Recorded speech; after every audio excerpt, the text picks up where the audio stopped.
오늘은 창세기 9장 18절에서 29절을 보도록 하겠습니다. 셈과 함과 야벳의 후손들. 홍수 심판이 끝나고 하나님은 노아에게 생육하고 번성하라 말씀하신 것은 사람은 나면서부터 악하여 구원받을 자가 아무도 없다는 말씀으로 그들에게 복음을 전하여 생명을 살리라는 뜻입니다. 그리고 전한 복음을 받아들인 사람은 구원을 받고 받아들이지 않은 사람은 심판을 받는다는 것이 무지개 언약으로 다시는 노아의 홍수 심판처럼 심판하지 않으신다는 것입니다. 이 말씀을 모형과 그림자로 설명하고 있는 사건인 노아가 포도주를 먹고 벌거벗은 사건을 대하여는 노아의 아들들의 모습을 통하여 잘 말해주고 있는 것입니다.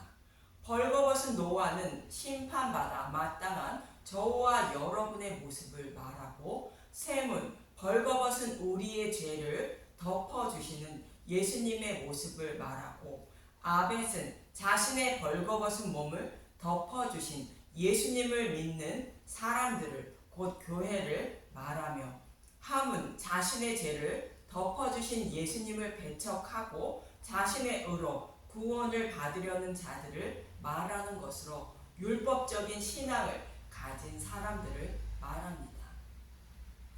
이 말씀에 이어서 오늘은 본문 족보가 나오고 11장에 가면 바벨탑 사건이 나오는데, 노아의 홍수 심판을 보고도 사람들은 여전히 악에서 벗어나지 못하여 심판받아 마땅함을 말씀하고 있고, 그런 자들 중에 하나님의 이름을 위하여 자신의 백성을 구원하시는데 아브라함을 부르시는 모습을 통하여 말해주고 있는 것입니다. 아브라함을 부르시는 목적은 자신의 백성을 어떻게 구원하시는지 모형과 그림자로 설명하고 있고, 또 택하신 자들을 구원하시기 위하여 약속의 말씀대로 아브라함의 후손으로 메시아를 보내주실 것을 말씀하고 있는 것입니다. 이런 문맥 사이에 오늘 본문은 노아의 후손들의 족보가 기록되어 있습니다. 먼저 본문 1절에서 5절은 교회를 상징하는 아벳의 족보가 나오는데, 창세기 10장 1절 노아의 아들의 족보, 노아의 아들 셈과 함과 야벳의 족보는 이러하니라. 홍수 후에 그들이 아들들을 낳았으니. 창세기 10장 2절 야벳의 아들은 고멜과 마곡과 마대와 야한과 두발과 메섹과 디스라요. 창세기 10장 3절 고멜의 아들은 아스그나스와 리밧과 도갈마요. 창세기 10장 4절 야한의 아들은 엘리사와 달시스와 기띔과 도다님이라. 창세기 10장 5절 이들로부터 여러 나라 백성으로 나뉘어서 각기 언어와 종족과 나라대로 바닷가의 땅에 머물렀더라. 야벳은 창대하다라는 뜻으로 주로 이스라엘 북쪽 유럽 지역에 살아가게 되고, 예수님이 죽으시고 부활하신 후에 제자들은 야벳의 후손들이 살고 있는 유럽 지역에 먼저 복음을 전하여 교회를 창대하게 하십니다. 그래서 교회인 야벳을 창대하게 하시는 것입니다. 교회를 상징하는 야벳의 후손들에 이어서 본문 6절부터는 복음을 배척하고 살아가는 함의 후손들의 족보가 나열이 됩니다. 창세기 10장 6절 함의 아들은 구스와 미스라임과 붓과 가나안이요. 함의 후손들은 주로 이스라엘 남쪽 아프리카 지역에 살게 됩니다. 구스는 에티오피아를 말하고 미스라임은 애굽을 말하며, 붓은 애굽 북쪽에 자리 잡고 살아가게 됩니다. 그리고 가나안은 출애굽한 이스라엘 백성이 받을 약속의 땅인 가나안 땅에 살아가게 됩니다.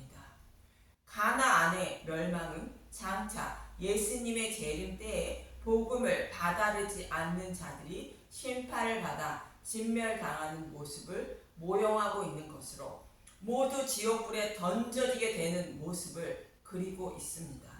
그래서 함이 저주를 받아야 하지만 넷째 아들 가나안이 저주를 받는 것은 4대 만에 예수님이 오실 때까지 복음을 받아들이지 않는 자들은 심판을 받음을 말하고 있다고 말씀드렸습니다.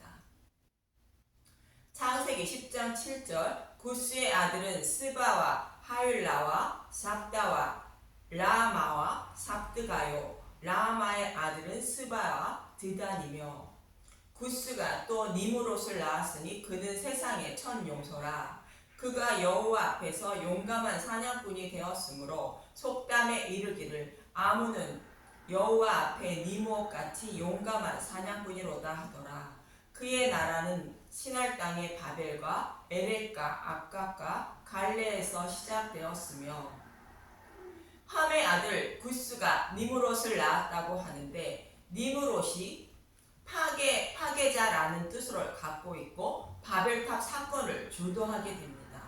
니므롯은 하나님을 대적하는 세상의 힘을 가진 자를 말하는 것으로 자신의 힘으로 하나님처럼 되려는 자를 말합니다. 가장 먼저 하나님처럼 되려는 사람이 아담이었습니다. 아담이 선악과를 먹고 타락함으로 하나님 존전에서 추방되었고 창세기 4장에서는 아벨을 죽인 가인의 후손들이 성을 쌓고 살아가다가 모든 인류가 노아의 홍수 심판으로 심판을 받았고 창세기 11장에서는 니므롯이 바벨탑 사건을 주도하는 모습으로 그리고 있는 것입니다. 이 말씀은 인간의 전적 타락과 무능을 말해주고 있는 것입니다. 그러나 하나님은 여호와의 이름을 위하여 이들을 심판하지 않으시고 아브라함의 후손으로 메시아를 보내어 택하신 자들을 구원하시고 그 외의 사람들을 심판하시게 되는 것입니다. 니므롯은 아수르 땅에 살게 되는데 미가서 5장에 보면 미가서 5장 6절 그들이 칼로 아수르 땅을 황폐하게 하며 니므롯 땅 어귀를 황폐하게 하리라. 아수르 사람이 우리 땅에 들어와서 우리 지경을 밟을 때에는 그가 우리를 그에게서 건져내리라. 아수르는 아브라함이 살고 있던 바벨론 지역을 말하는 것으로 메소포타미아 문명의 발생지인 유프라테스 강과 티그리스 강 유역을 말하는데 이곳이 신할 땅입니다.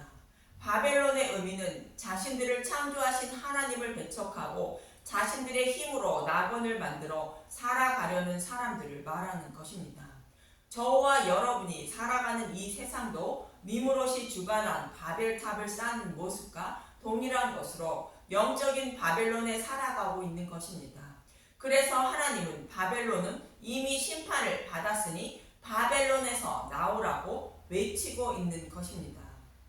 이 말씀을 듣고 저와 여러분은 바벨론에서 나와서 아브라함처럼 영적 예루살렘으로 건너가기 위하여 복음의 말씀을 듣고 있는 것입니다.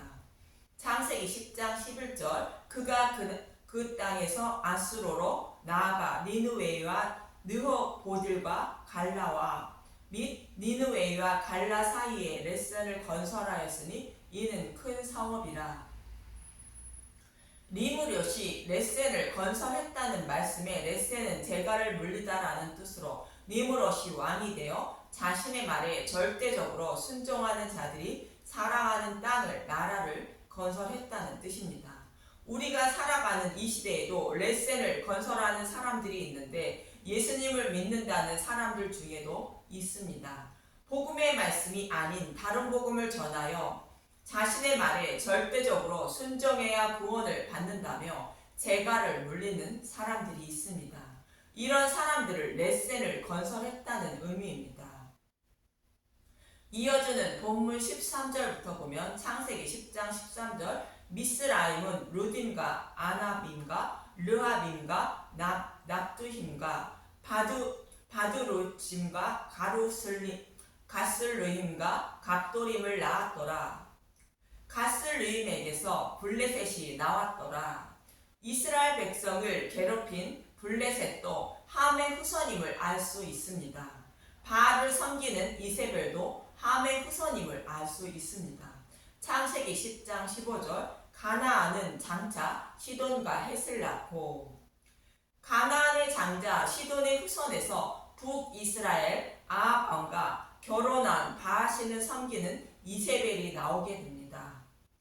열왕기상 16장 31절을 보면 열왕기상 16장 31절 느밧의 아들 여로보암의 죄를 따라 행하는 것을 오히려 가볍게 여기며 시돈 사람의 왕 엣 바알의 딸 이세벨을 아내로 삼고 가서 바알을 섬겨 예배하고 본문 16절을 보도록 하겠습니다. 창세기 10장 16절 또 여부스 족속과 아무리 족속과 기르가스 족속과 히위 족속과 알가 족속과 신 족속과 아르앗 족속과 스말 족속과 하맛 족속을 낳았더니 이후로 가나안 자손의 족속이 흩어져 나갔더라.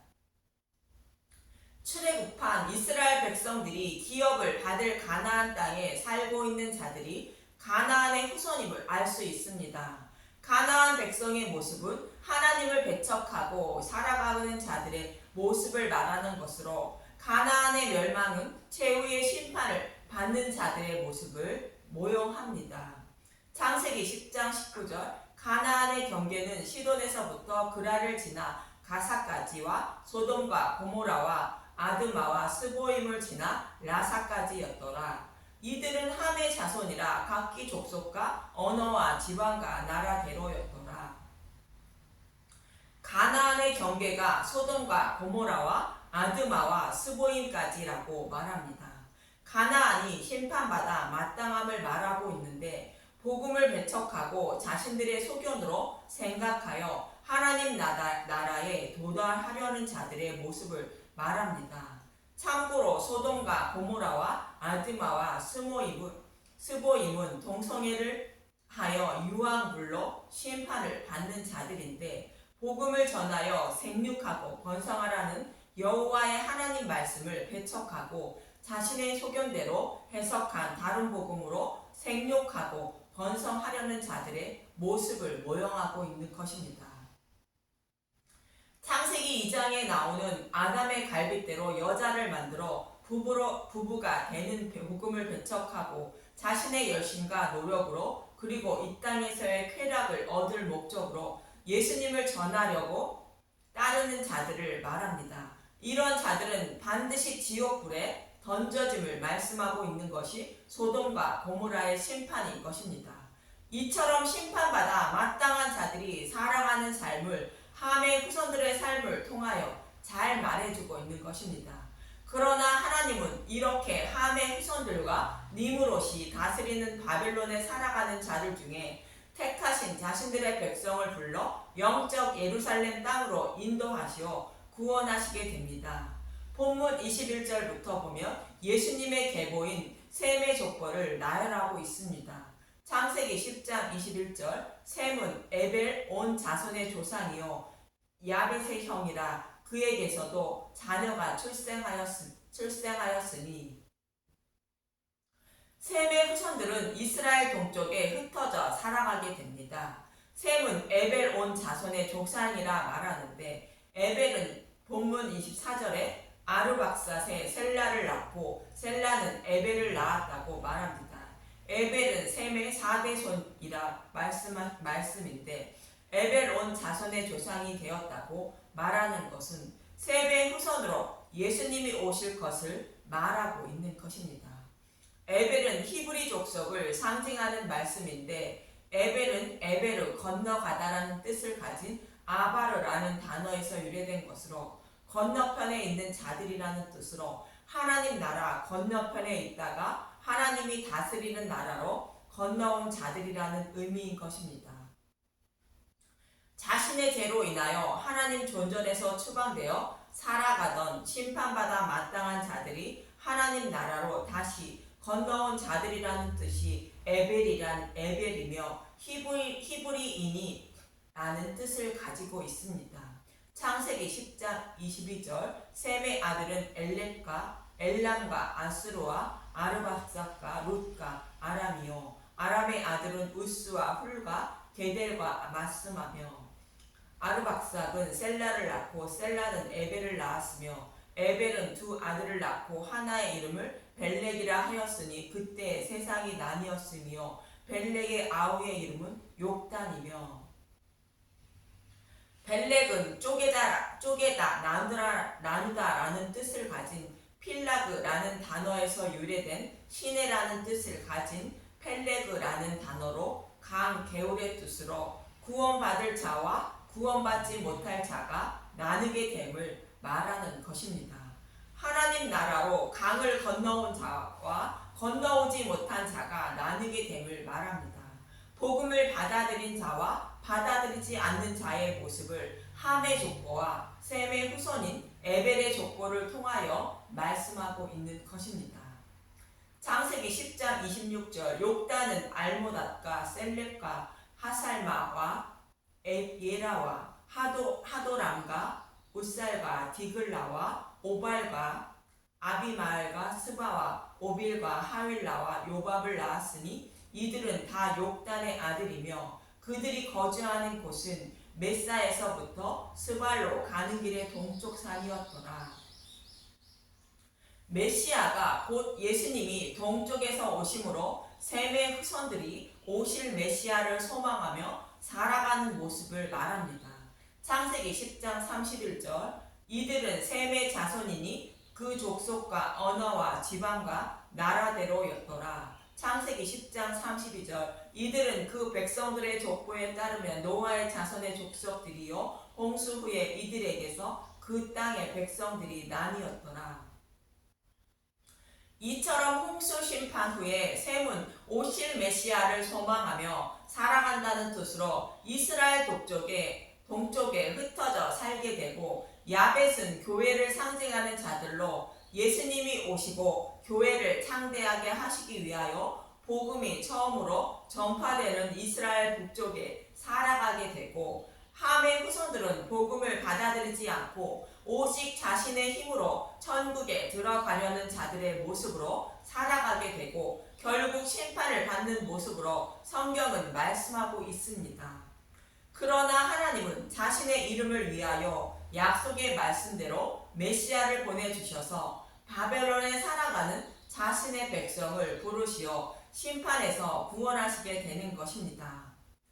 저와 여러분은 과연 바벨론에서 건너온 히브리인인지 아니면 아직도 바벨론에 머물고 있는지 잘 생각해 보시고 부르시는 여호와의 말씀을 따라 바벨론에서 나와 예수님이 다스리시는 영적 예루살렘에서 살다가 하나님 나라를 기업으로 받으시길 간절히 소망하며 기도합니다.